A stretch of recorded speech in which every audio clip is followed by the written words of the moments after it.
Boo.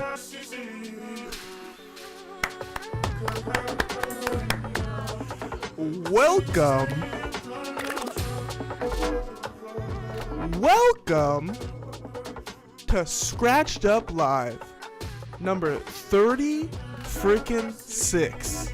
Man, oh man. Welcome back. Actually, how about you? I think you guys owe me a welcome back. It feels fantastic to be here. Oh my God. I cannot express how good it feels to be back live on my favorite platform on the internet, YouTube, with y'all. Holy shit, do I have so much to catch up on. Wow.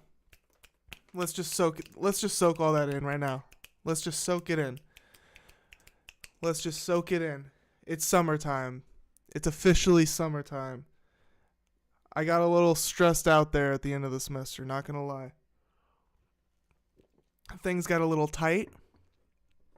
Time got a little, there's not enough of it. You know what I mean? So I had to prioritize and strategize and, reprioritize, I guess.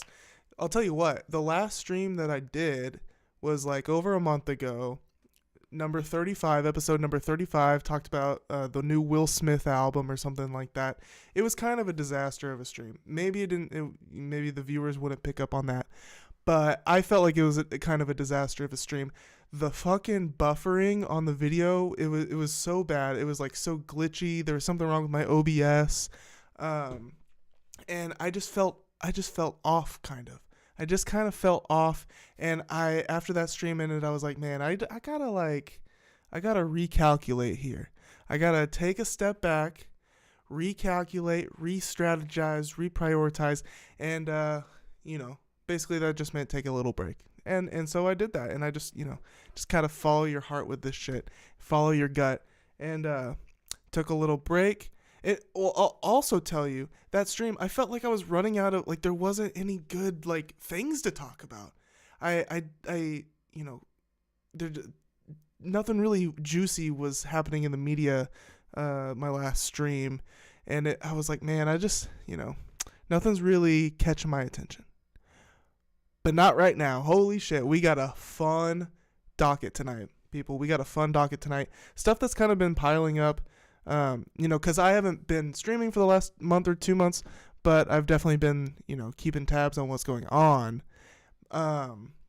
And so I've got a docket full of some things that are actually kind of old at this point in, this fast-paced fucking world we live in, but they're still worth talking about, in my opinion. So we got a nice mixed bag here. Basically hitting things that I think are interesting in the media. A bunch of big things have started to pop off since I've been gone. The Diddy trial started, obviously, a bunch of Kanye stuff, and we're gonna hit some of the highlights, in my opinion. Not really do like a full deep dive into the nitty gritty of like the Diddy trial and shit, because to be honest, dude, it's so sick and fucking gross. Like, I don't want to do that shit. So we're just going to talk about some of the highlights here and there. We're going to go through my, usually I do like a music of the week segment, but since it's been so long since I streamed, I want to just kind of like review my whole 2025 playlist. Not the whole thing, but since I last streamed. Because it's like too much new music I want to shout out. So I'm just going to kind of like scroll through the last couple months of additions to my 2025 playlist and just kind of take you guys on a little journey of where I've been at musically, what I've been listening to. And then after some top of the show stuff, after the music of the week review, or music of the last couple months review, we're going to do a pretty solid dissection, as much as we can, of the East Coast versus West Coast battle that has been taking place this year. Mainly this month, but it has been going on since like literally the first of this year. I think Joey dropped the first of his the first track that kicked all of this off was dropped on January 1st, 2025. So it's a lot to catch up on. There's like 93 tracks involved in this rap battle. Obviously, some way less important than others, but we're going to try and listen to as much as we can. I mean, 93 tracks is a stupid amount of songs, and I think some of the biggest ones we can't even listen to because they're already on streaming, so they would get claimed or whatever, but it'll be fun. We'll kind of get into it. As you can tell from the title, I think it's a fucking mess, and it doesn't really like the whole, I don't know, there's this whole air online about this beef as like it's a big deal, and it's not a big deal. I mean, like the Ray Vaughn versus Joey Badass thing is like mildly interesting. I think that Ray Vaughn has some good shots at Joey, and Joey is not one to be, like I love Joey as a rapper, but he, like, by all accounts is kind of like a strange guy, right? So yeah, we'll kind of dissect that. We'll get in as deep as we can with some of those diss tracks. So most of them I haven't heard. Daylight gets into it, and that's where you start to lose me. I'm like, what the fuck is everybody talking about, man? Like, who cares? Like, and yeah, I'll get into it. But first, by the way, bless me with a thumbs up on this video, if you would. Bell notifications, subscribe, all that bullshit, whatever. But definitely a thumbs up. It helps me and it helps your algorithm. Lets out the algorithm know what kind of content you're into. I'm gonna start with something positive. Something positive that has been on the back burner in my notes for like a long time, actually.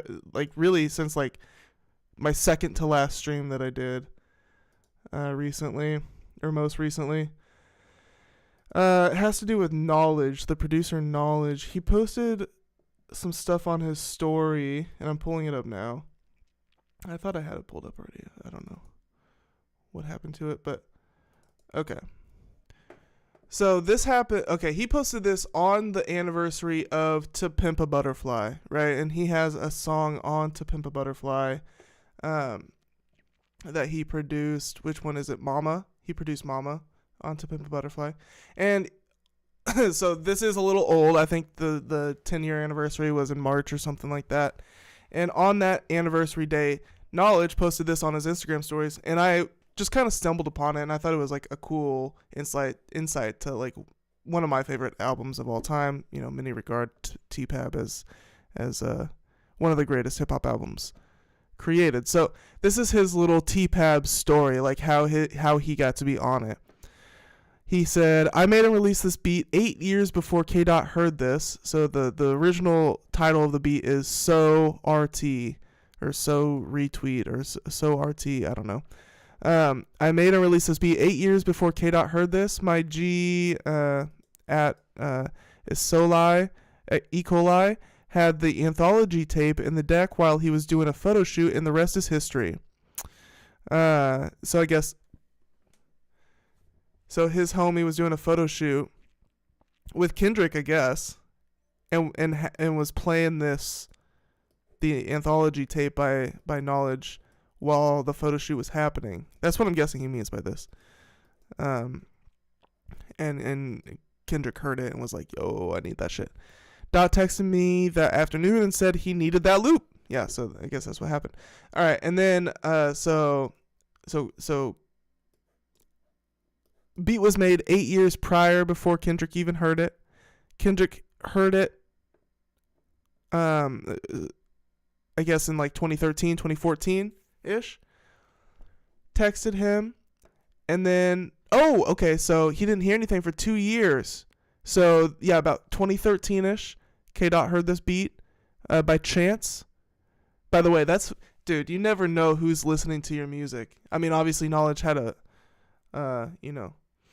a name for himself at some to a degree by this point. But dude, I'm sure he didn't expect Kendrick Lamar to be listening to his randomly hearing his song during a photo shoot. Like, dude, it's magic. But so he goes, after that, he didn't hear anything. So Knxwledge didn't hear anything for 2 years plus, not knowing if it made the album or not. I got one message from Dave Free asking what the sample was when I said it was La La Hathaway. I remember someone saying that it might be too hard to clear. I don't know exactly what happened in that session, but it worked out. Even when it was being mixed and put into the track list, I didn't know it was on the album until the day it came out. Dude, wow. What a way to find out. That's so cool.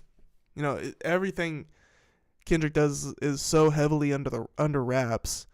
Not even the producers are knowing if they're making the album or not. Like, wow. We all found out together. My point being is, don't give up on them old loops. Share them when you feel they are ready and move on with no expectations and appreciate the process. Still beyond grateful to be a part of history. Thank you to everyone a part of this. It will always be an unreal accolade for me. Yeah. I mean, Mama is one of the best songs on one of the best albums ever. Yeah, just a cool story. Just a cool story. But on that note, this is an easy pivot. We're still talking about Knxwledge here. Let's see here. But this time, Knxwledge has called out Mach-Hommy, right? So from a happy story to a not so happy story, Knxwledge accuses Mach-Hommy of stealing his beats. Quote, your favorite rapper a thief. And this is April 16th. So again, a little old, catching up on some of the more interesting things that I have been collecting. But my daughter is squealing, and this is part of the reason why I was late tonight. Let me go talk to her for a second, and I will be right back. Okay. I'm so sorry, y'all.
phone? This is the cozy blanket. Yep. Here, lay down. Yeah. Lay down. You okay? Yeah. Okay. You need my phone? Hmm? You need my phone? Mm-hmm. Alright. This is the deal. Instagram is going offline. I love y'all, Instagram. I tried. Daughter needs the phone. I gotta focus, so I'll see you next time on IG.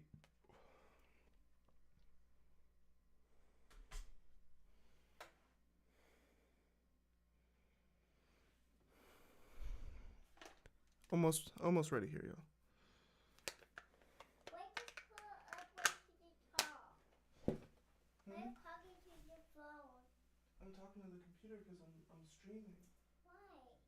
Because We just do the to. I'm doing my work. What? Nadine. Why just apologize to me? I didn't apologize to you. I apologized to Instagram. To the computer. Well, we're going to buy yours.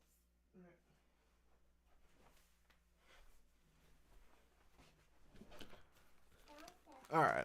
Alright, we're back. Alright. So, yeah. As I was saying, Knxwledge accuses Mach-Hommy of stealing his beats. So Knxwledge has put Mach-Hommy on blast, accused the elusive Haitian rapper of stealing beats from him. The two collabed album The Spook back in 2017, but the producer is now claiming that the instrumentals used on the project were stolen from him by Hommy. Responding to a fan on IG who asked if he had any unreleased music with Mach-Hommy in the vault, Knxwledge replied, he stole an album worth of beats and released a dogshit mixed 12-inch for $1,000 each, which that's what Mach-Hommy is known for doing. He's known for selling his albums at a stupid price, like $1,000+ or $100+ at least. Don't ask me shit about him. He added, your favorite rapper a thief. Mach-Hommy has yet to respond to the allegations, but did sell the 8-song album on his website for $1,000 per copy. Here it is, The Spook, $1,000. Can I purchase? What happens if I purchase? Unable to purchase. It's out of stock. The former Griselda rapper and No Worries producer also worked together on other songs such as Fresh Off the Boat, Gnarly Dude, and Ron Van Cleef prior to their dispute. So, yeah, and I actually do have this screenshot. I mean, it's right there, but I've got it. Got it for myself here. Here it is. Do you want my phone? Do you and Mach have any unreleased? He stole an album worth of beats and released a dog shit mixed 12-inch for $1,000 each. Y'all love him and y'all don't even understand French. Okay, I mean he speaks English too in his music. But. Woo. Vivian just will not go to bed. Huh? What? Zero, the other players, the beta give it to me, so it's gone. Really? Yeah, see we were over the pail, and see we get to be in bathroom. Alright. So Mach-Hommy dropped his last album, Rich Ass Haitian, in 2014, and it was his biggest outing to date, blah, blah, blah. All the people I worked with are people who I know and who I've worked with before, talking about Rich Ass Haitian. Okay. However, the album did undergo some rollout issues leading to the masked rapper event on social media. Okay, the rest is just kind of unrelated. But yeah, so, that's one accusation. One accusation is one thing. But guess what? It's not just one accusation. It's two. It's freaking two. Because in addition to Knxwledge is Camouflage Monk accusing him. Mach-Hommy after charging fans $2,000 for his vinyl but not paying his producers. Shout out Below the Hip Hop on Instagram. By the way, a great source of information, hip hop related info on Instagram. But so Camouflage Monk on his or Monk, whatever. I'm mispronouncing that, but on his story he said, "I wish I could get paid for Pray for Haiti." So that's 2 accusations against Mach-Hommy for not paying producers. You know, and it's one thing to be like a broke artist or whatever, and you know, I'm not saying that Mach-Hommy is broke. I'm just saying, but it's another thing if he's charging this exorbitant amount of money for a single album that usually just costs $10. You know, he charges $100, $1,000, $2,000 for vinyls, but he's not paying his producers, dude. That's weird. I love Mach-Hommy's music, you know, but that's fucked up, man. That's fucked up.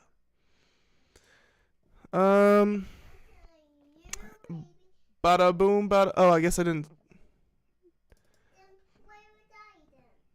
I guess y'all didn't see that, huh? Here it is. I wish I could get paid for Pray for Haiti. Shout out Below the Hip Hop and Camo Monk.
Okay.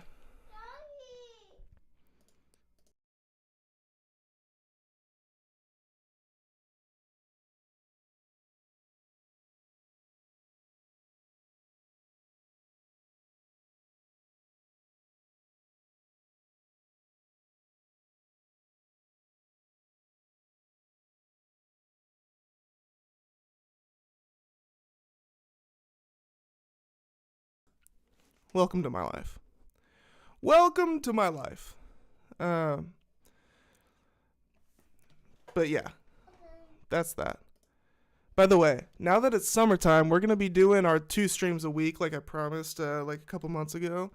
I did a trial run of Go Rage Live, which is gonna be the music production stream on this channel, and the trial run went well. But right after that, I got swamped, so I put it off. During that stream, I announced, you know, that I'm going to be doing like 2 streams a week, 1 Scratched Up Live, 1 Go Rage Live. That's going to be happening this summer, at least for the summer. We'll see what happens when the semester starts, but so get ready for that. I don't know, like, if it's going to be like consistent days of the week, every week, but it will happen twice a week. Let's see here.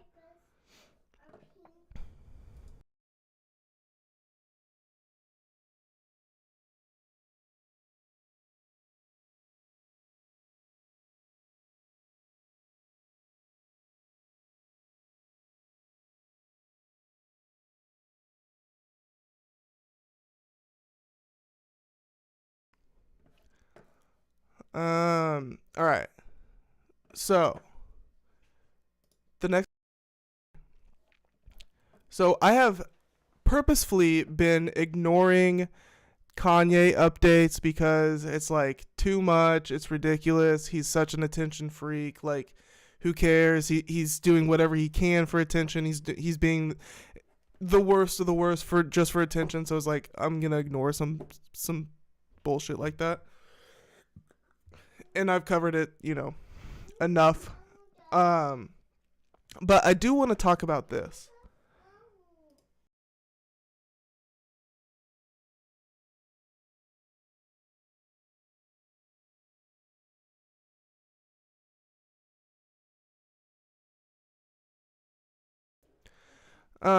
So I do want to talk about this. Kanye, and this is again kind of old. Kanye drops Vulture 3 update. It's not coming. All right.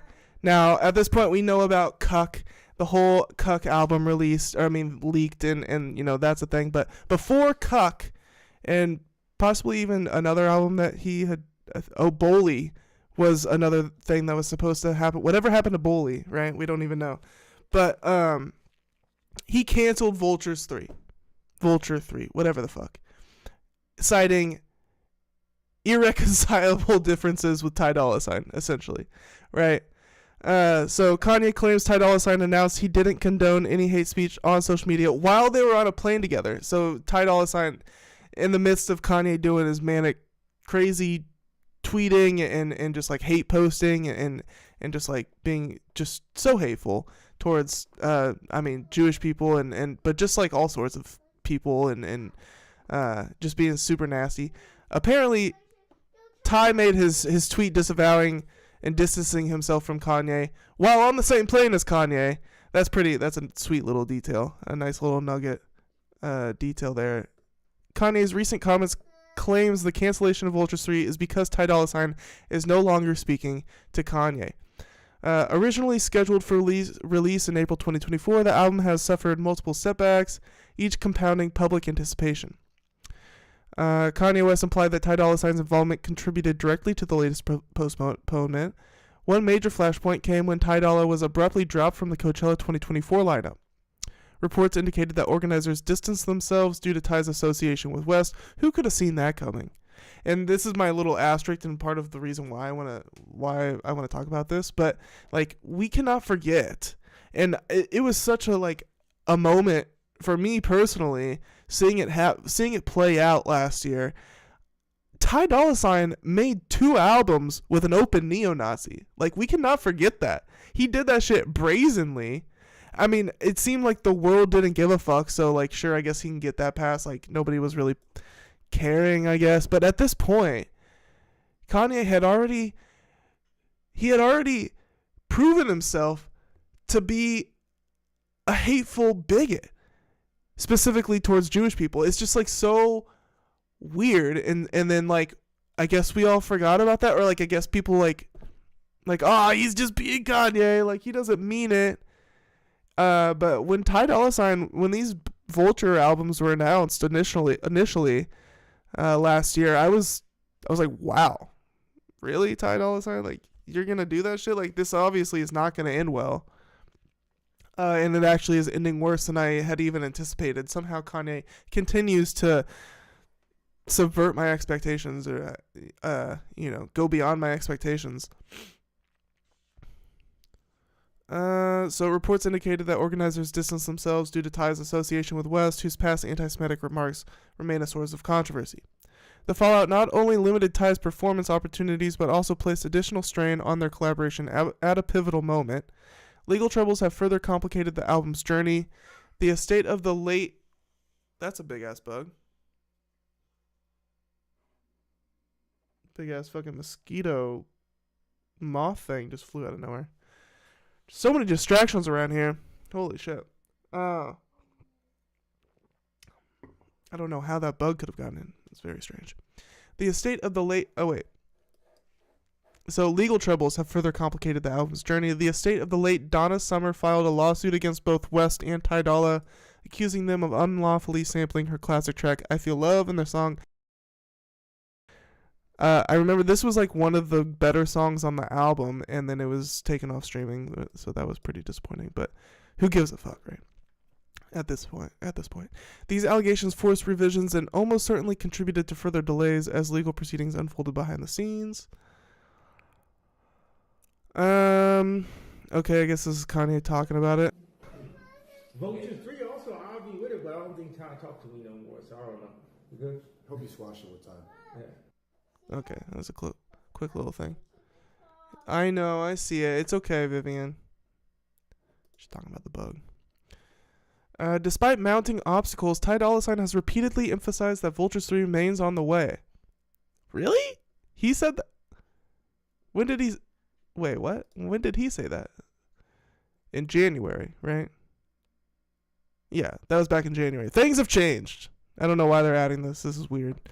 But they do say, despite mounting obstacles, Ty Dolla $ign has repeatedly emphasized that Vultures 3 remains on the way. During an appearance at Paris Fashion Week in January, he reaffirmed the album's progress, declaring Vultures 3 on the way. His statement underscored a commitment to seeing the project through even as external pressures mounted. Ty's optimism extended beyond timing. He promised the album would rip heads off, signaling a project that aims to leave a profound impact. West's framing of Ty Dolla $ign as a source of delay paints only part of the picture. The challenges surrounding Vultures 3 are layered, shaped by public controversy, industry resistance, legal entanglements, and creative recalibration. Blame does not rest solely with one collaborator. Rather, a perfect storm of circumstances has stalled the once ambitious rollout. I mean, Kanye is doing, at this point, I mean, I guess Vultures 3 is off the table. So if we're taking Kanye at his word for that, although he goes back and forth on this show all the time. But at this point, it seems like he's doing 2 rollouts at once, Cuck and Bully. What is it? I know. It's okay, Vivian. I see it. It's just a bug. It's a nice bug. It's just a fly. It's just a moth. It's not gonna get you.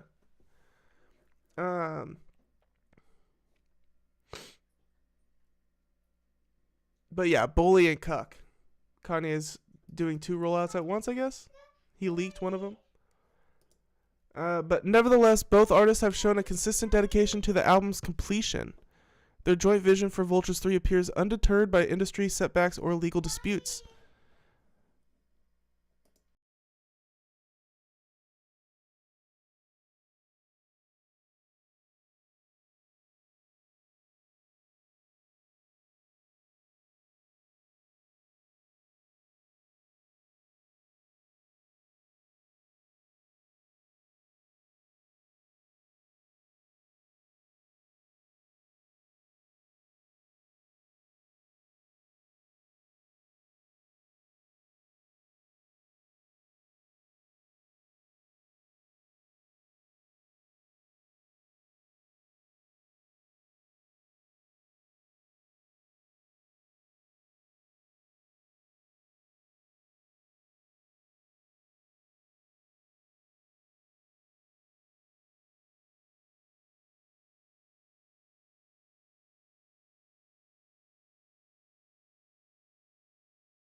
Man, oh man.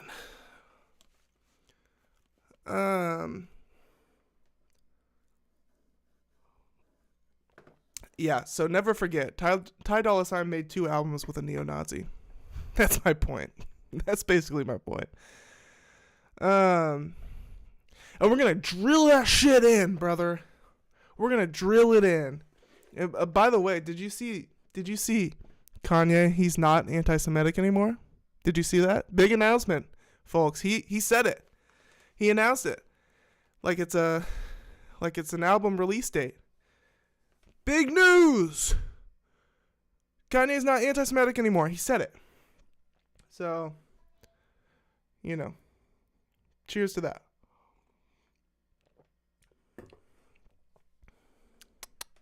It's crazy stuff. Wild times, right? Wild times. Moving on.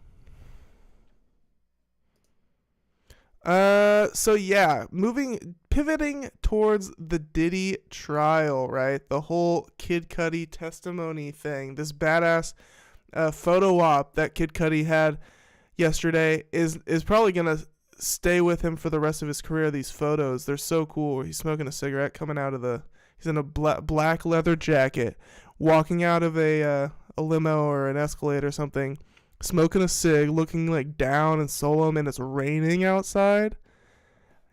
In fact, let me get the full glorious photos.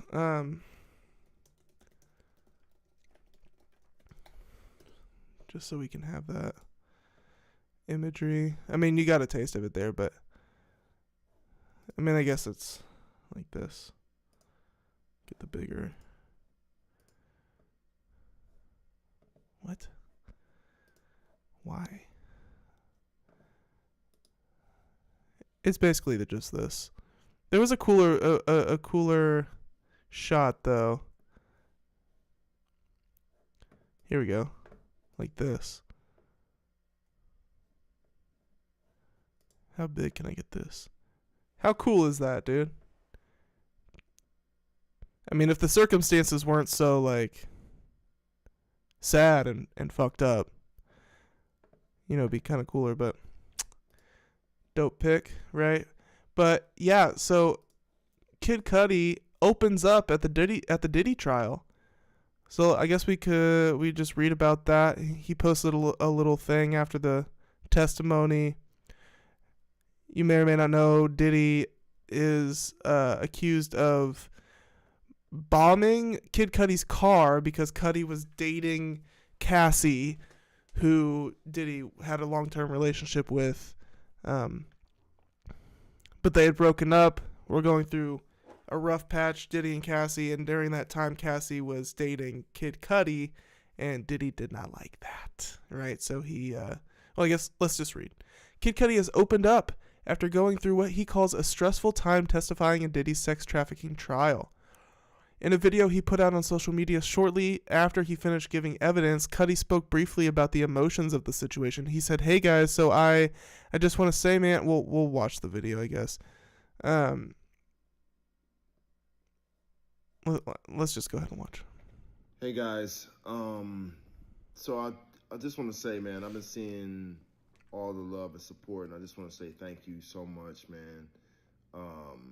People been hitting me up the past week, just checking in, and even today, and it really means a lot to me, man. You guys are the best. I love y'all. This is a stressful situation. I'm glad it's behind me, and yeah, I love y'all, man. Big love. Go stream Neverland. Go stream Neverland. New single by Kid Cudi is out. Spoiler, it's ass. But, shout out Kid Cudi. I can't imagine how nerve-wracking that would be. Have to testify in the Diddy trial. Quite possibly the most high-profile case of this decade. Not everybody was thrilled about Cudi's decision to testify against Diddy. Right, so this is where, I guess I want more. Before we move on to the second part of the story, I want to find details of it about Cudi's testimony. Cudi, Diddy testimony.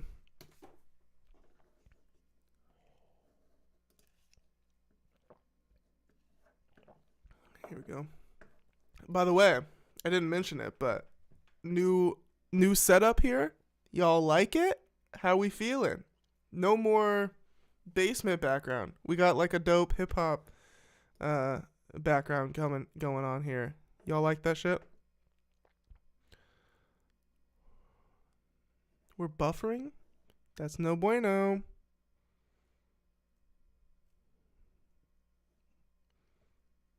Damn, really buffering, huh?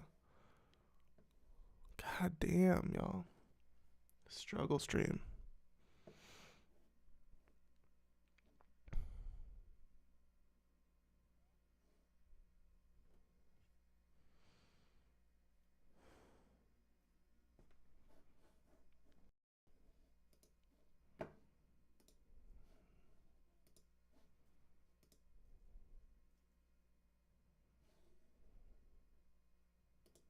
Gotta check something.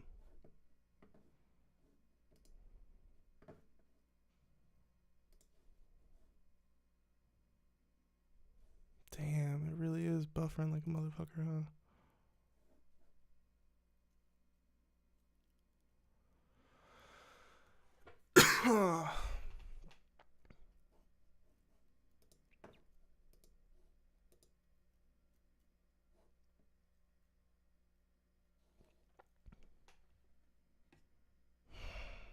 God damn, dude. Why?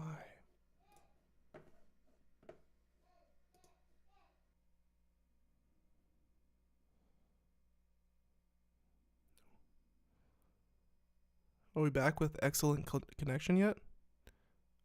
We're back with excellent connection, right? Right. I think we are, right? It looks like it. At least for now. All right. It's a shoestring operation out here. Seriously. I'm so serious. But we make do, right? But Kid Cudi.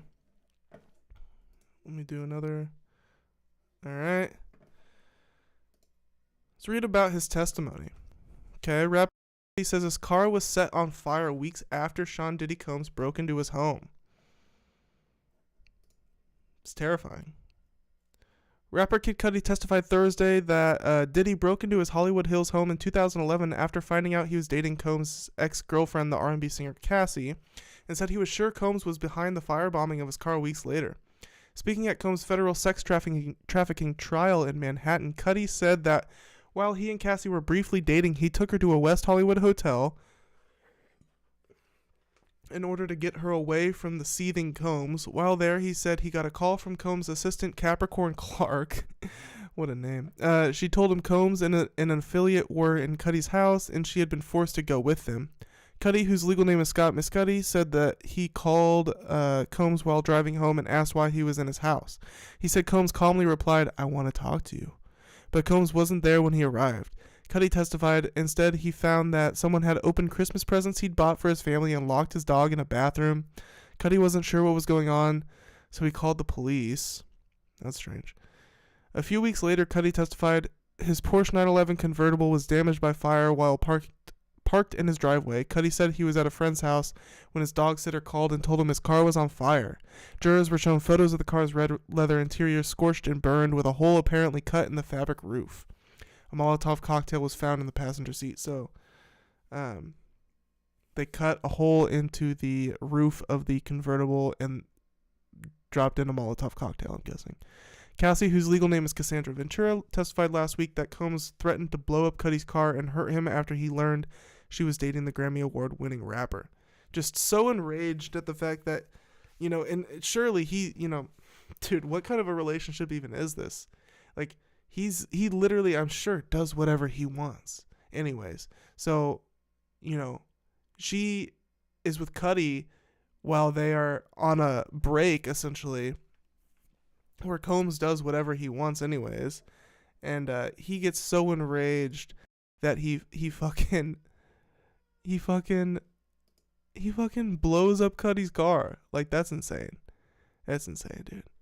Actually nutsos.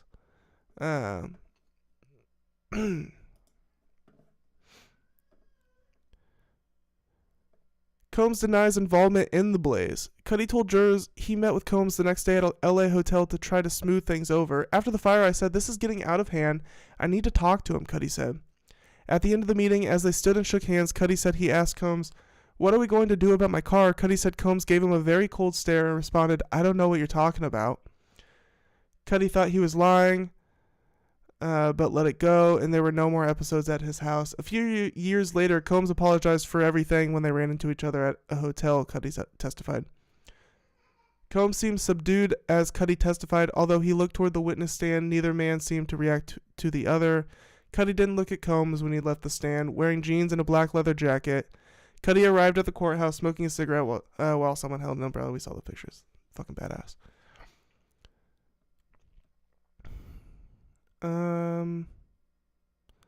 So yeah, I guess we could read on about this. Combs' lawyer says Cassie was living double life.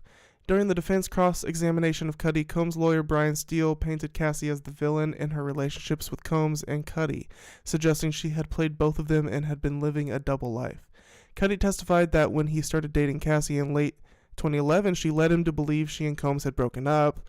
In reality, Cassie testified earlier she was still seeing Combs and using a burner phone to contact Cudi so as to keep the relationship secret. Ms. Ventura was living two different lives. Is that true? Steele asked. Yes, Cudi replied. Okay, so, damn.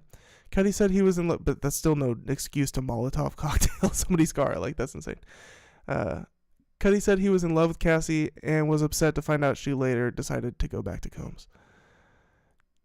Doesn't change any of the allegations. Jury hears more allegations that Combs abused Cassie.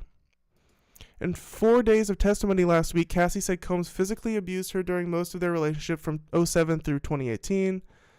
George Kaplan, Combs' former personal assistant, testified Thursday that in 2015 he saw Combs be violent with Cassie on a private jet. He said no one helped her as she screamed, "Isn't anybody seeing this?" Kaplan said he didn't intervene because he was afraid of losing his job, but quit after that attack in a later episode in which he saw Cassie with a bruised eye. Damn, dude. And she's begging and pleading like, wow, man, what a sad picture. Jurors also heard Thursday from makeup artist Mila Morales, who's worked for Rihanna, J-Lo, and other stars. We gotta fucking pop up. She said Combs stormed into Cassie's bedroom at a hotel the weekend of the 2010 Grammy Awards.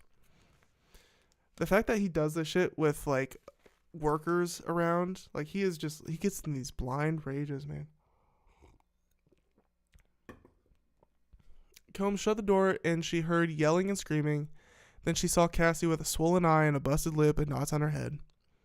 Later, the general manager of the ritzy L'Hermitage Beverly Hills Hotel testified that Combs frequently stayed there using aliases such as Frank White and Frank Black, names Cassie said he used when checking in for freak-offs, which often involved baby oil and hot wax. Whoa. Frederic Zemmour said Combs' guest profile noted he always spills candle wax on everything and uses excessive amounts of oil. These are like framed as like damning accusations. It's just silly. People really get a kick out of the baby oil detail. It is pretty silly. The profile instructed staff to place the room out of order upon departure for deep cleaning. Just nasty. They just want you to, it's just nasty. Just get this picture of like how gross and depraved it is. So gross that he just leaves like a slime and an oil and a residue after he stays somewhere. They have to deep clean it. Trial is set to resume Tuesday. So I mean that's actually a nice little catch up on where the trial is.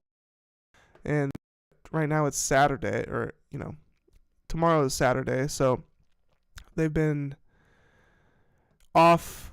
They were off today. They're going to be off tomorrow. They're going to be off Sunday, and they're going to be off Monday, and then they're back. So we're kind of caught up on the Diddy trial there.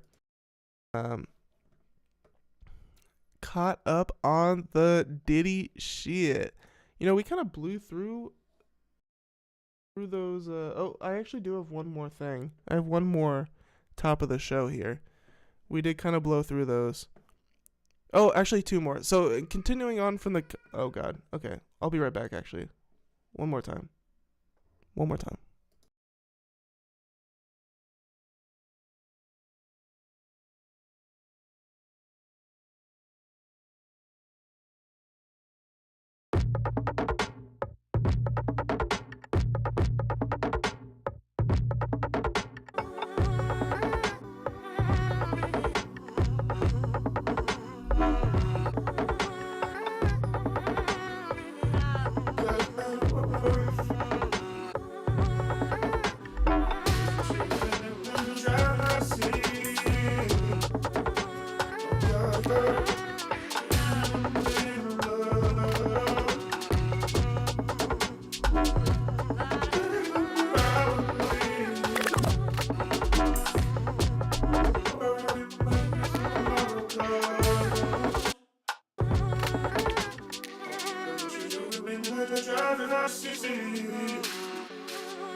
See how it's going here.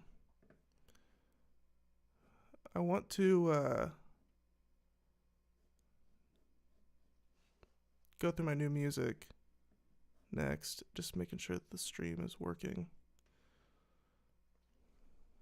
Because this shit tends to not work these days. I don't know why.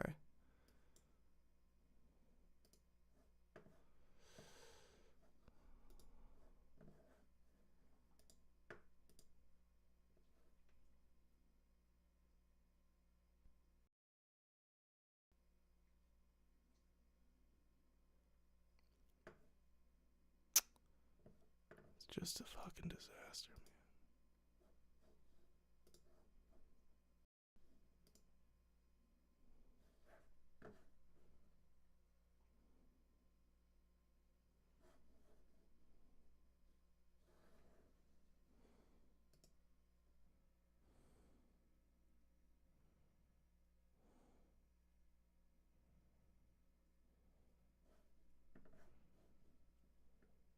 Are we back?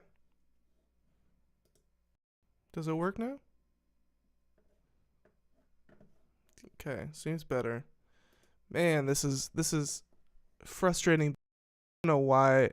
My last stream was kind of like this too. My fucking, I'm hardwired in, but I still lag. I don't know why it's doing this to me. So I don't know how to fix that. It sucks. But we're just gonna keep on keeping on. I restart my OBS every time, and then it fixes it for a little bit, I guess. But if anybody has suggestions, please let me know. Are we lagging again already? I might just have to cut the stream if it just keeps lagging like this, because I just don't want to waste the fucking content on laggy video. Fuck, man.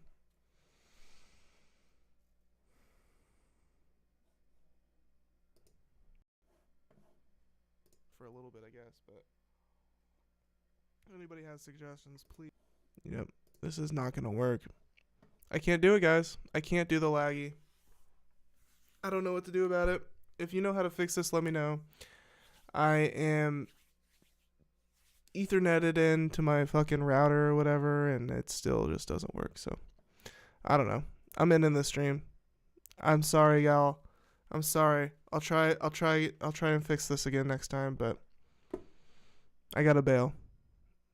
It's too laggy. Is it still laggy? This is the last shot. I don't know what to do about it. If you know how to fix this, let me know. It's getting a little better, I guess. Etherneted into my fucking... I don't want to give up. But now I am receiving my error message here.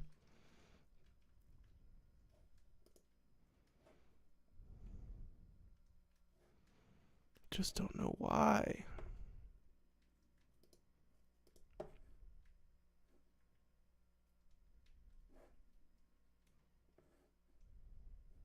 Maybe I can fix it. Maybe I can figure out why on stream. Right. Does my YouTube stream lag?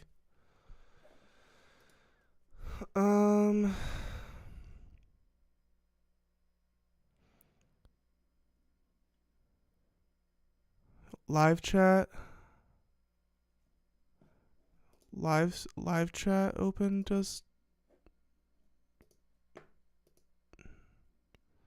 how do I stop live chat?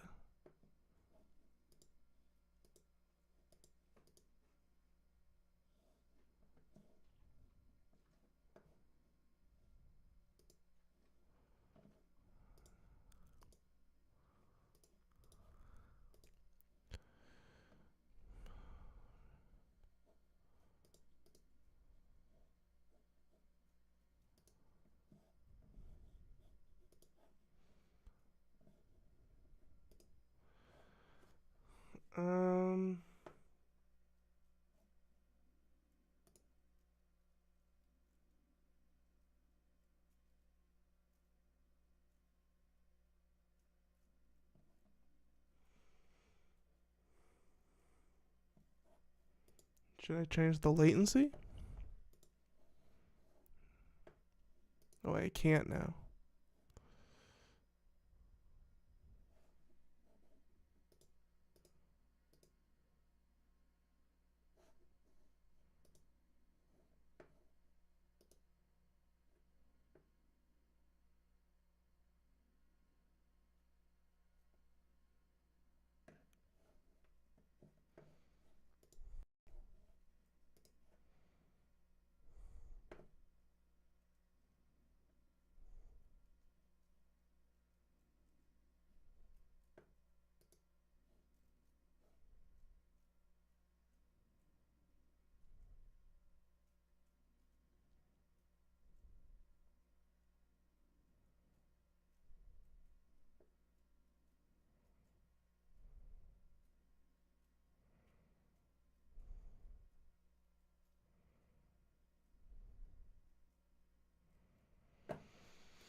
Trying to do some live troubleshooting here. Why stream just won't. What the fuck?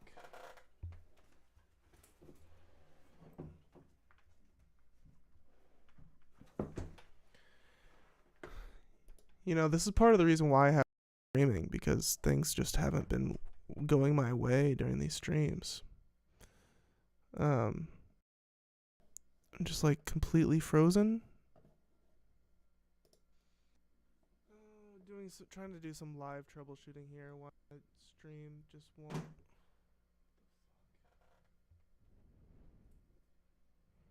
It does seem a little better now. You know, this is part of the reason why. It does seem a little better. So maybe I just kind of work through it. I work through the pain. Is that what?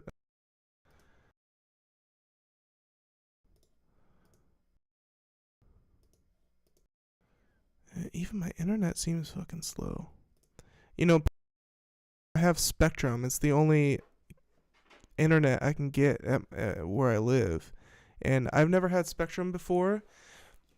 I've heard nothing but complaints about them. And now I guess I'm starting to see why. Like, actually last week, my internet was down for like nearly 24 hours last week. Randomly, during the afternoon. I was trying to finish a fucking test. Or my last homework assignment or something. It was due like really soon. And the Wi-Fi goes out. And didn't come back on until 6 a.m. the next day. God, dude, it's still... This is killing me. It's killing me, y'all. I can't... And just Googling why does my YouTube stream lag doesn't help at all. Unstable internet connection, a slow internet speed, or conflict between your browser and streaming platform.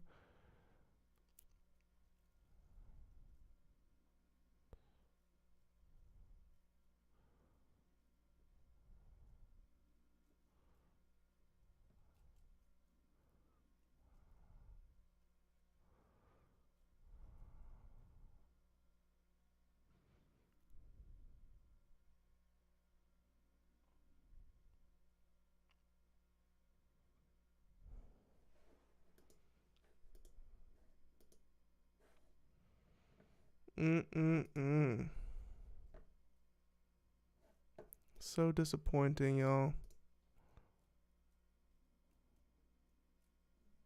I used to not have issues with my streams, y'all. Like, fuck.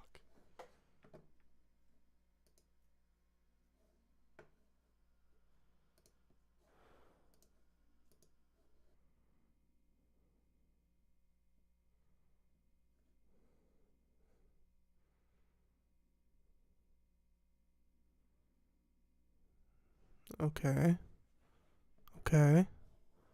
What's going on here? I did a tweak. I did a change to the bitrate. Lowered it. Wondering, did that fix it? Could it possibly fix the issue?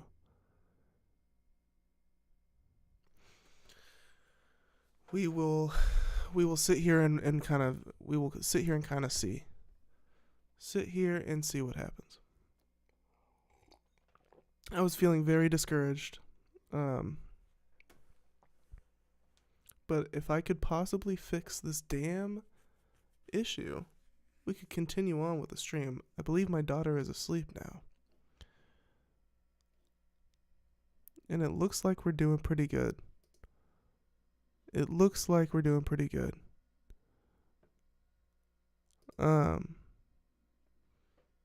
Just kind of move around a bit. I think we're doing good. Okay.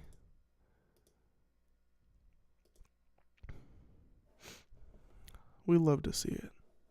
We love to see issues be solved. And that's kind of what that's kind of what we do here at Quarter Day Recordings constantly. Is solve issues that just come out of nowhere. They just come out of nowhere and we slay them down as they appear. Right? Just with a sword, with a fucking axe, dude. We don't give up. You saw me almost give up there. You thought I was going to give up. In fact, you guys probably left. Y'all left. Said, man, he couldn't do it. Man, he couldn't do it, but not today. No, I did it. I think. We're still doing good? Good shit. Alright. Anyways. So, we're going to hit new music that has come out. Now, typically I do this by just kind of reviewing a list that I've made of my favorite music of that week. But since I've been gone for so many weeks, we are just going to pop open my 2025 playlist and kind of pick up where I left off and just kind of scroll through some of the all of this new music that I've added. Lots and lots of music that I have added. And I think I kind of left off around here-ish. Lord Sco might have been like one of the last few things I talked about. Bon Iver for sure, that came out, right? And then I wanted to, so this is one of the songs I was gonna, My Biggest Hater. Okay, I definitely got to shout out the song My Biggest Hater by Trinidad James. Go check it out. It's a banger and a half. I mean, I did not expect the Trinidad James song to go this hard, but it does. It really just does. It's catchy. It's bright. It's fun. And it's great. You just got to go check it out. I also want to shout out Black Sam. There's like this whole new crop of they seem young, hungry type of rappers, and Black Sam is one of them. There's also this guy called My Name Isn't J-Mac, who's one of these guys that I kind of put in this category. I don't know how to define it yet, really, but they've been dropping all sorts of juicy singles this year. Youth Lagoon album is okay. Oh yeah, so Cushion Orange Juice 2 by Wiz Khalifa came out, and I was actually very, very happily surprised with how Wiz was able to recapture the same essence that he created on the first one. I didn't really believe that he had it in him, but he did. He pulled he busted out the old formula basically, and it was like unchanged to a degree on some of these songs. See here, Top Down. She pull the top down. Maybe not that one. I'm trying to find one that. Yeah, here we go. If she don't do it. So, he recaptured, he got the Sledgerin production, and he just, smoking kush again, drinking some orange juice. I guess that is the formula. He probably busted out the orange juice and just, chopping it up in the stew. And this is what happens when that formula is put together every time, I guess. So shout out Wiz. He did solid work on Cushion OJ too. It was better than I expected. West Side Gun did a little EP that was cool. Cool Keith. Oh yeah. Swizz Beatz made this little project with Godfather of Harlem, which is a series. It looks like. Excuse me. I have not watched Godfather of Harlem. I'm not a big television guy, but it looks like Swizz Beatz. He made the soundtrack to season 4 of this show, and it's got some cool songs on it. I mean, specifically want to shout out Danger Danger with Pusha T. This one sounds like it's on Swizz's last solo project, which is a favorite of mine, but now the name is escaping me. Poison.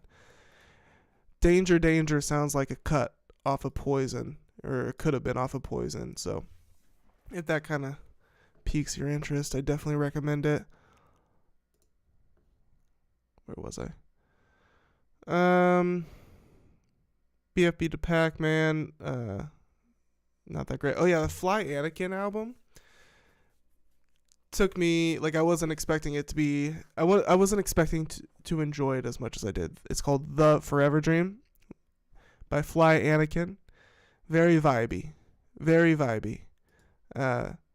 Definitely a mood setter type of deal. It's potent shit. I like it. The new Ray Vaughn, which we're gonna be listening to some more Ray Vaughn later. And got some bangers on this new project of his. Dollar Menu. My mama didn't eat that night. Donate plasma with donate Triple XLT. You know what it is. The Sabo, I shouted that out on a past stream, I think. If not, fantastic album. It's growing on me quite a bit. I think I talked about it though. Destin Conrad came out. I don't know. I'm at least like scrolling through these so you can see what I'm not talking about. But and then we got the Viagra Boys' new album, which is fucking rocking, dude. Like, this shit is dope. If you don't know Viagra Boys, you gotta go check them out. Their last one, Cave World, in 2022, that was the one that put me on to them, and I loved that record. One of my favorite records of the year in 2022. And this is their follow-up. Viagra Boys is the name of it. And it's cool. It's another healthy heaping of like this cool, like eccentric, out there rock that just like really like surreal type of lyrics, but super catchy tunes and kind of with like a pop twist, kind of like a pop rock band, but not vocally though. Vocally, not pop rock or pop punk, not like that, but spiritually, I guess. Let's see. Men I Trust dropped 2 albums this year. They're okay. It's different speed than a lot of this other stuff. The Key Glock album was not as good as the last one, but it's still banging. You know, still has a nice crop of songs here that are worth checking out. Oh yeah, The Far Side, 1990 hip hop group. The Far Side, 1990 era is what I meant to say. Collabed on an EP called Timeless with 1999 Write the Future, who is like a band production crew. I don't actually know how many people or the details about what makes up 1999 Write the Future, but I do remember their album from last year or maybe the year before that had some good tracks on it. But here they are producing an entire The Far Side EP that is super cool, super colorful. I recommend the song Timeless. Even a track featuring Danny Brown. So, yeah, that's definitely a highlight for me. Chester Watson, new EP. It's nice. Oh, yeah, and then we got Pinball 2 by Mike and Tony Seltzer. The follow-up to Pinball, which came out last year. This is a nice switch up for Mike.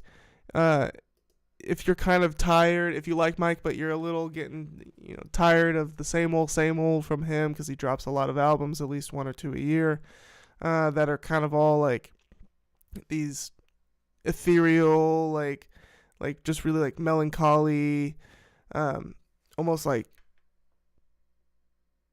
deadpan delivered albums.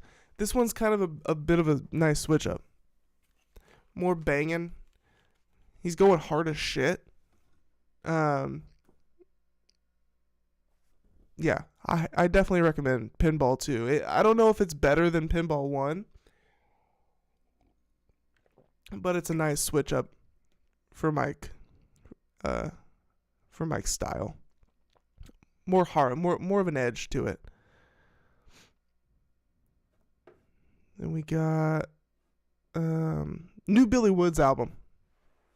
Yeah, this shit is like, it's trippy. It's like a trip. It's like tripping in the woods, and you can kind of tell from the album cover.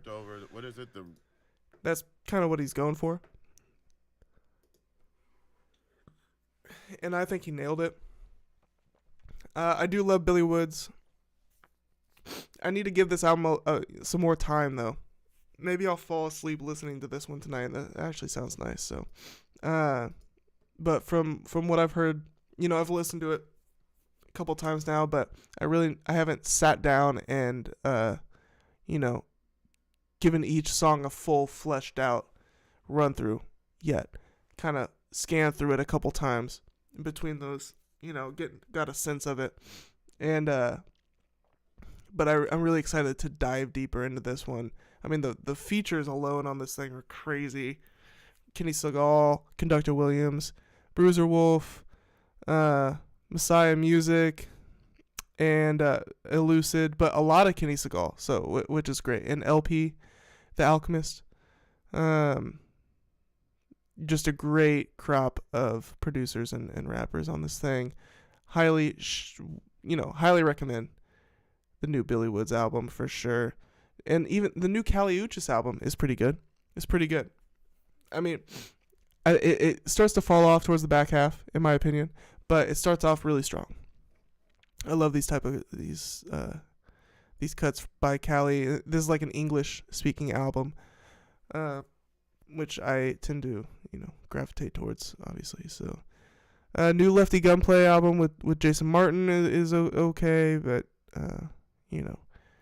not the greatest. Overcast single I'm On by Overcast. He's another one of those artists that I put in the same kind of category as like My Name Isn't J-Mac and Black Sam.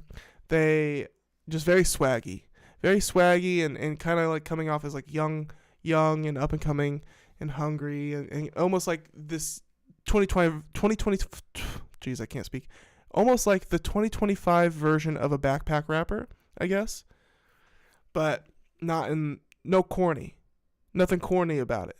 That's the only difference. Even back when backpack rappers were hot back in the day or like a real thing, they were still always kind of seen as corny. These guys aren't necessarily corny, but new No Worries single. It is it's a thing. It's not the greatest piece of music they've ever released, but it's not bad. New Amine album is actually not super thrilled with the new Amine album. I do like these songs I put in here, but I don't know. The ones that are not that great are like really not that great. Not what I'm looking for from Amine. But these ones here are nice and vibey for sure. For sure, can't deny it. New Rico Nasty album is pretty bad, but there's some bangers on there that I wouldn't want to be without. So it, just kind of that's the thing with a lot of these albums these days. Like, and I've said this before, like they're like 50%ers. Like I'll kind of be like vibing with about half of the songs, or usually even less. But in the Rico Nasty's case here, like way less than half the songs. But we get like a handful. I'll keep that handful, and that's the beauty of the streaming era. We can pick and choose what songs we want to keep around, and that's whatever. I don't think it's really not that much different than iTunes back in the day.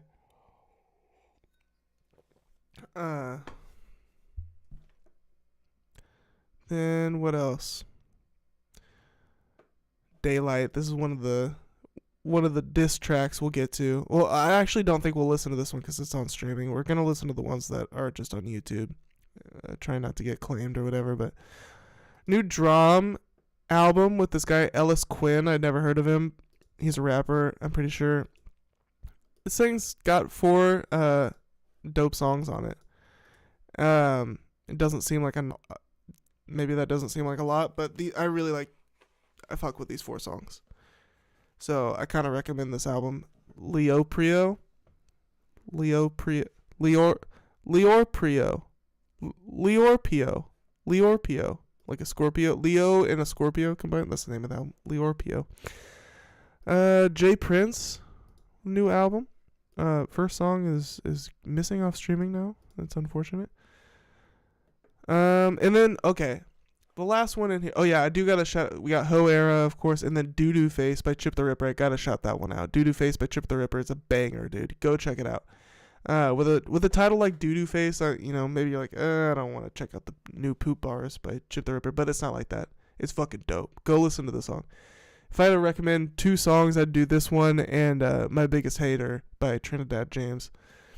Just like single-wise from the last couple months. But I want to shout out the Skrilla album. This is an artist I had never heard of until I came across his name on Reddit last week. In the new music drop watch thread. Somebody said shout out Skrilla, and a couple people were like going back and forth about how fucking dope Skrilla is, how they've been rocking with him heavy, right? So I'm like, gotta check it out. Then that's who I am. You know, I see something like I see a convo like that on Reddit, and I'm like, I'm checking that shit out myself. And man, this shit is heavy, dude. Heavy, spacious, and just like gnarly, dude. Heavy, spacious, and gnarly. I mean, this shit is, he's from Chicago. If you like artists like Lil Wop, who has, you know, caught masturbating in public, if you haven't seen that video, go check it out on my page. But you know, Lil Wop has that sound, that raspy, that growl kind of tone, whatever. This is kind of in that vein. Not as radical as Lil Wop's sound, but or vocal, you know, I'm talking about voice specifically. But dude, the production on this shit is heavy as fuck, and it's pretty unique. It's very unique, actually. It's very unique. I like this direction. I want more of it. It's super dark. It's dark, creepy. It's like Nightmare on Elm Street type music, but like with like Nightmare on Elm Street in a cathedral type of vibe. It's fucking dope. It's gonna be perfect during Halloween time too. I'm kind of putting that together right now in my mind. It's gonna be dope during Halloween. But yeah, that's kind of like, that's where I'm at musically. It's been a while since I have talked about this. It's been a while since I've been on this channel. So I just wanted to do a bit of a catch up there, right? Just a bit of a catch up. I think I fixed my streaming issue. My bit rate was too high, and that was causing issues with the stream. So that shouldn't be an issue going forward. Y'all saw me almost give up. I almost gave up. I was getting so frustrated. But now we're rocking and rolling. All right. Oh yeah, I want to pull up this something here real quick. This is from the top of the show shit, but I didn't get to it. I had a little back and forth with none other than Mick Jenkins, because okay, you guys are gonna see me some of my messages with him, but starting here, he pulled a Pokemon God pack, right? And this was, I don't know, in April. Posted it on his story saying, "What a fucking day. I'm in here laying down the fire." Posted the God pack, right? And he's in the studio, and I'm like, dude, like, if you are a Pokemon card collector, you understand how insane that is. Like, a God pack from Prismatic Evolutions. Every card is a card that's worth like thousands of dollars, and he got like 8 of them, right? And I'm like, dude, God pack in the stew. Just replied to his story, and he responded back to me. How fucking dope is that? Shout out Mick Jenkins. Big fan of Mick Jenkins. And actually, he's on my wall back here. I seen him. I met him in 2015. He doesn't remember that, but I remember that. But he responded, literally pulled in the middle of my session. So I just wanted to share that. I mean, that's how cool is that? How cool is that? Not only did Mick Jenkins pull a God pack in the middle of the session, but he responded to me about that shit. That's legendary, man. That is fucking legendary. So yeah, I just had to do that. I just had to talk about that real quick.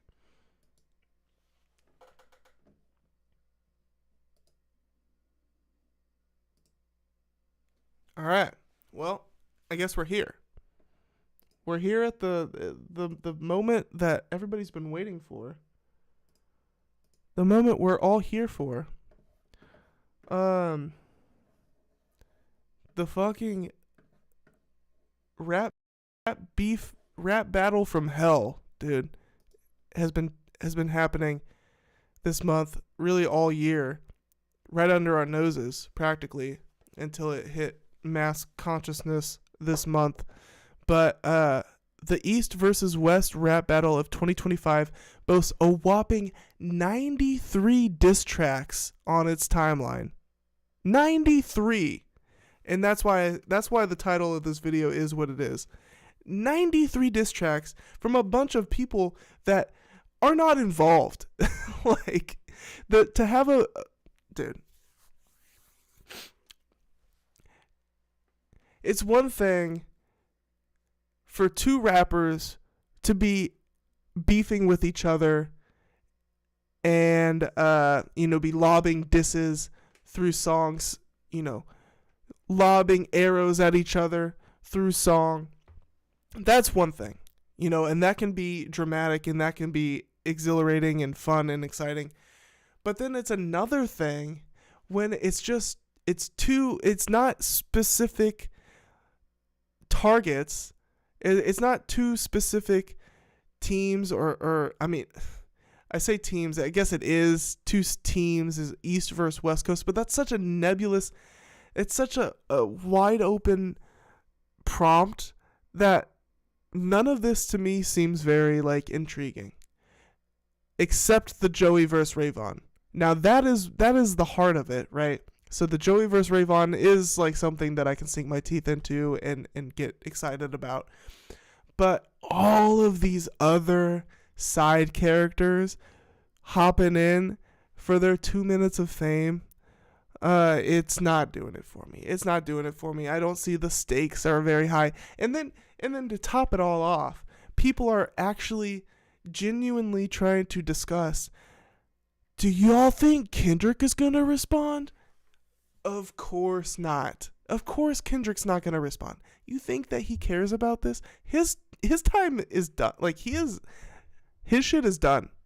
He is so far ahead of everybody. He got his rocks off in 2024. People are just trying to catch up, and it's so obvious.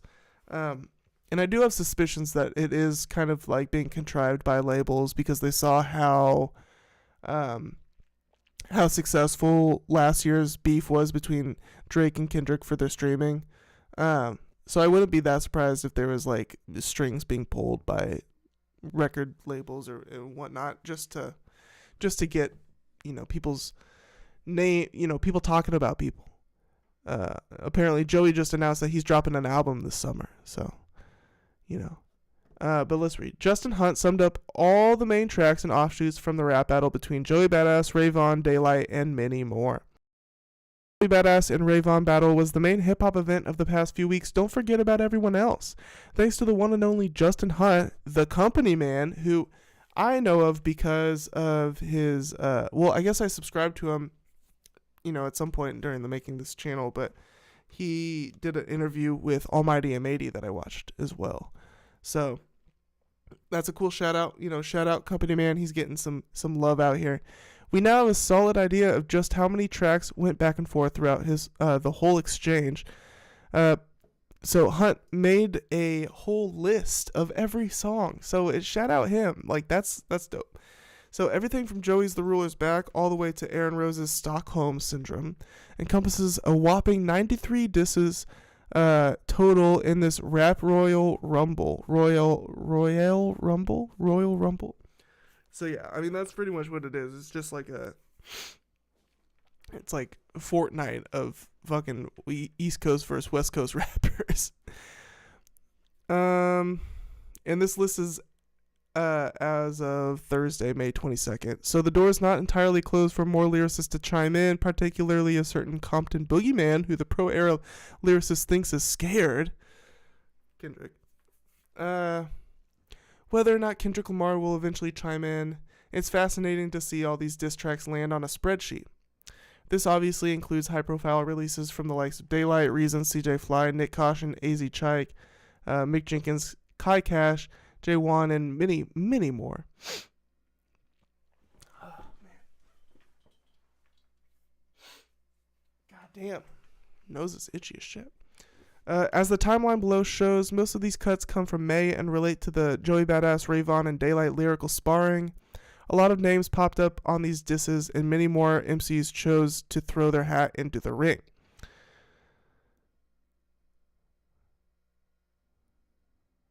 Okay, so this is the most current updated list that we have. Okay. So I guess it's going by date. It's very helpful. So we can this is very helpful. Thank you, dude. Shout out the company, man, because dude, the way it's organized makes this so easy. So the ruler's back. We cannot listen to that because it'll get claimed. But I think I did listen to it on stream a couple months ago. I know I listened to at least one of these new Joey Badass singles. I didn't know that it was like a part of this whole feud. Like obviously he talks about the West Coast rappers in that song, but I didn't know that it had sparked so much conversation. And then there's the Daylight track, Hayu.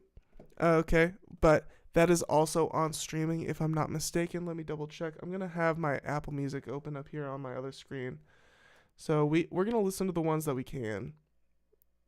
But Daylight entered this, and I'll also bring up lyrics on Genius. Daylight is a battle rapper who is also a part of this group called A Room Full of Mirrors, and that's what I know him best from. Although I had known him prior to A Room Full of Mirrors was formed, but A Room Full of Mirrors is like a group full of artists like Ichiban Dawn, Punch, and many others. Those are the in Daylight. Those three are the three that I know the most. They make good music, but did not know much about Daylight prior. I mean, I still don't. I just know that he's a battle rapper. And he has like a crazy face tattoo.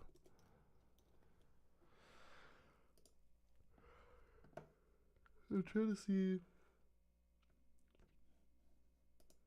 Is Hayu on streaming? It is. I do want to. I want to read.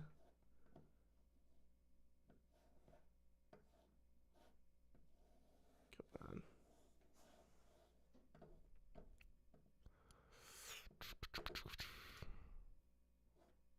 Let's see here.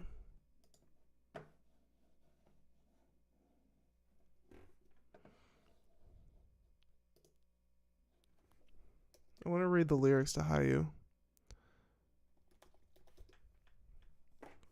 See what he said. This one came out January 7th. So it was just talking about steez.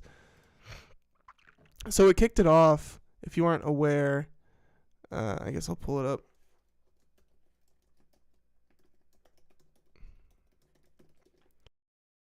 The ruler's back.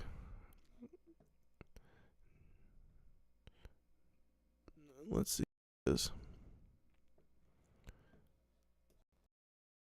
It's at the West, just in general.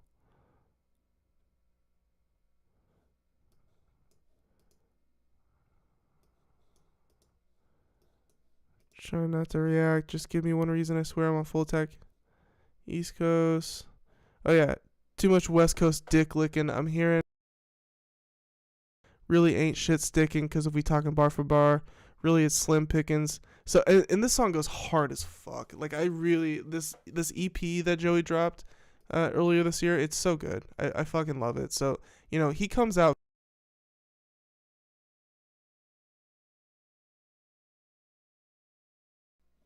Oh god.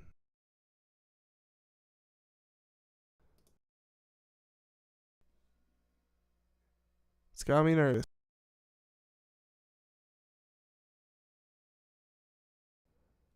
Are we struggle busting out here on the stream?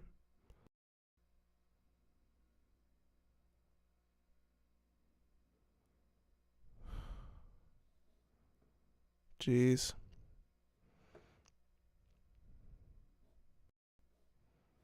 It's so disappointing, man.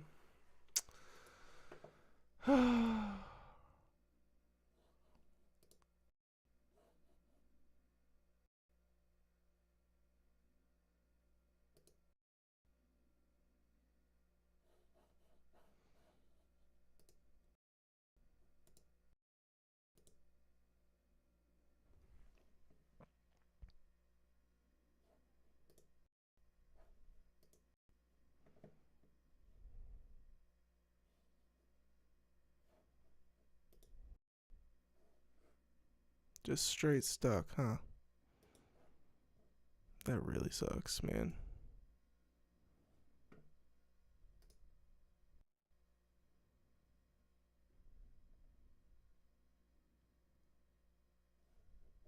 I want to read the lyrics to Hayu.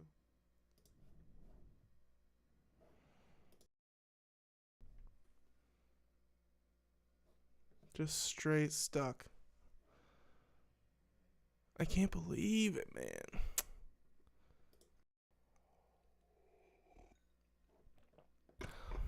Is it unwatchable? It's probably just completely unwatchable.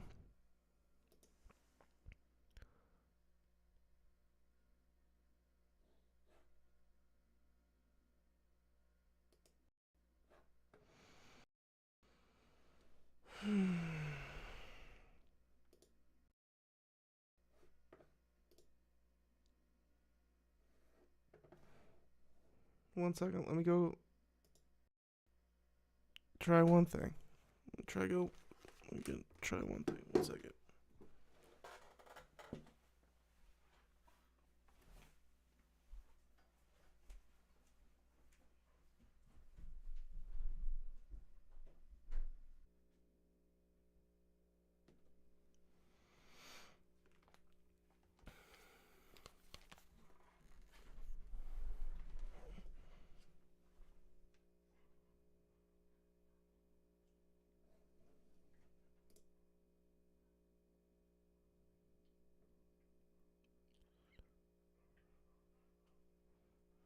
It's a sad state of affairs out here, folks.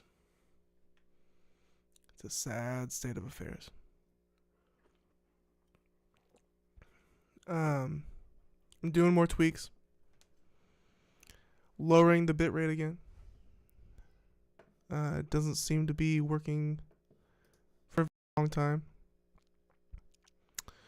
But we're gonna battle through one track here. I don't know. I wanted to read the daylight response.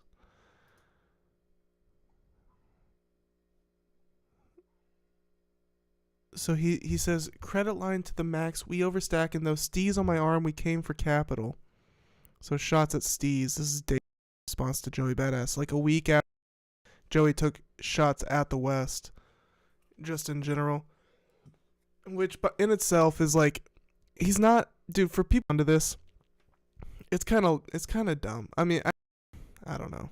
See, I'm just not into sports, so this is a sporty territory, and I find it very kind of pointless.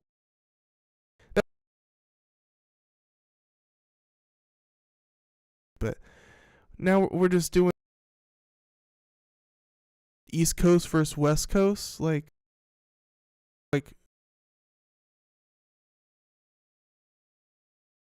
people are really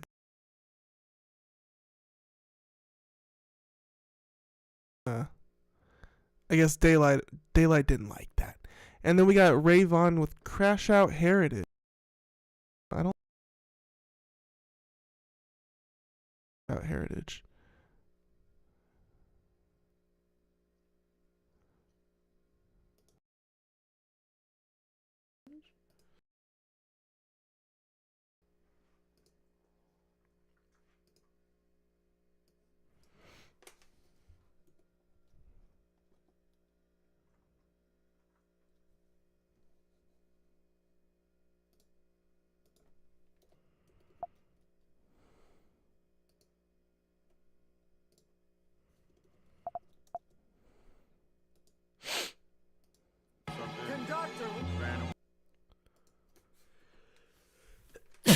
Oh man. Why can't I type anything?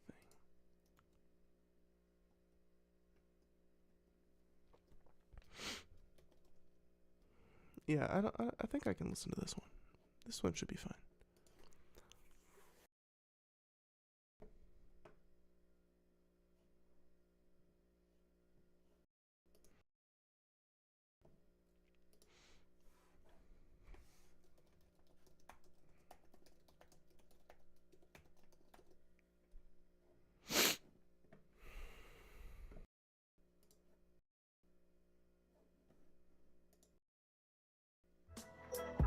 Look. Courage come from niggas who minds in the middle with nowhere. It's monsters where I'm from, you stuck if you trying to go there. Uncle was a crackhead, cocaine on his nose hairs, getting high with the low fares. No Jordans, just pro cares. What's with the sneak diss and taking shots at us, then hide the Uzi? Cause the only badass the world was recognizing is boozy. Please don't get confused with shooting the movies we're really shooting. Was on Soul album, so if you ask me, you look like a goofy. I hope this message reaches you well. And Tori, you should be ashamed of yourself. Cause DDG needed to sell. You did a verse from a sale. For you went to jail in a booth. Me and you was Keenan and Kel. He's taking shots at multiple people, you know, taking shots at Tory Lanez as well.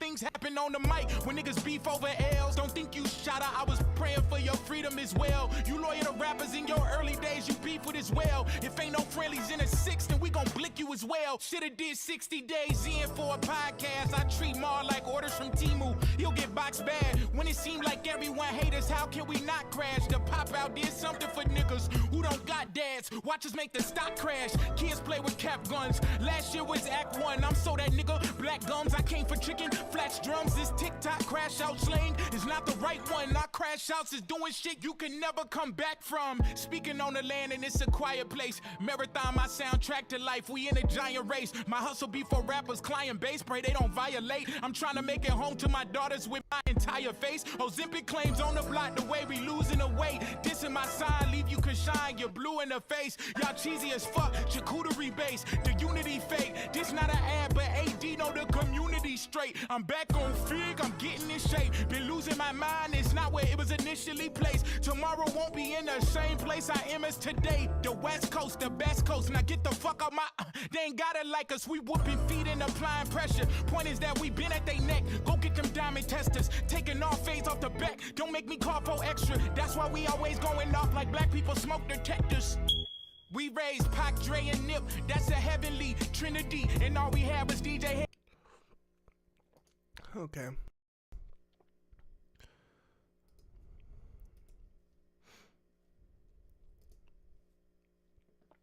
So, it is what it is. I really don't know if I can continue the stream if it's not cooperating. It's not even showing my. So such a disappointment. I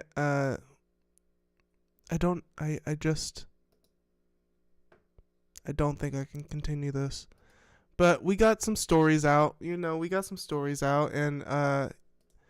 we'll keep an eye on this beef. I mean, I guess it won't show my fucking screen, but there is 93 songs here. I think what I'll do is kind of go through and pick my favorite ones, listen through these in my own time, and pick out the best ones that I think are actually worth to, and we can listen to them on the next stream when I get this issue worked out. I don't know why. I don't know. I'm going to have to do some research. Maybe I have to get a different streaming. Maybe I have to pay for something. I'm just using free OBS, and it just. I don't know if YouTube is the issue. I don't know if OBS is the issue. I don't know if Google Chrome is the issue. I just don't know. So I'm going to have to do some research. But in the meantime, thank you for joining in. Quarter Day Recordings, we're back. Okay, Scratched Up Live, it is back. Again, I know this is a rocky start, but we are here and I am ready to go. So I just got to figure out the tech. But I love you all. I gotta go now. Peace.